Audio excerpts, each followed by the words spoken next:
ওরা কিন্তু কেউ ইংলিশ বলছে না।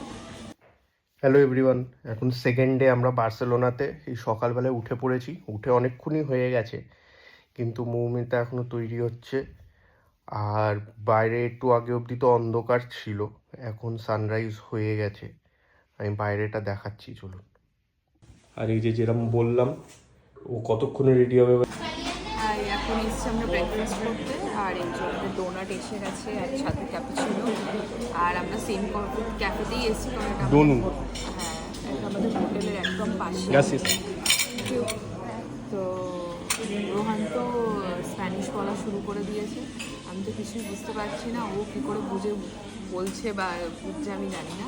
আর সব থেকে ভালো বড় কথা একটা জিনিস দেখলে, ওরা কিন্তু কেউ ইংলিশ বলছে না, ওরা নিজেদের ল্যাঙ্গুয়েজেই বলছে। না, না। ভালো, আমাদের ইন্ডিয়াতে গেলে লোকে বলবে ইংলিশ বলতে হবে, হ্যাঁ। কিন্তু এখানে ওদের ল্যাঙ্গুয়েজ কিন্তু বেশ নিজেরা সেটাই বলছে। আবার কি, এটা খুব ভালো। এটাকে অলিভ অয়েল দিয়েছে।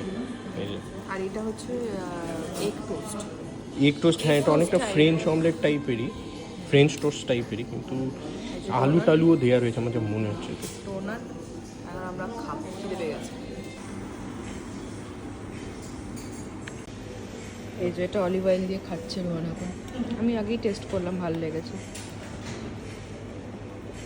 ট্রে চাইতে গিয়ে দিয়ে কেন দেবে, আমি ঠিকই কথা বলতে পারবো, ইশারায় ঠিক বুঝিয়ে দেবো শীতকালে। তুমি ট্রে বলবে, ওরা ভাবে তুমি নম্বর 3 বলছো, ট্রেস।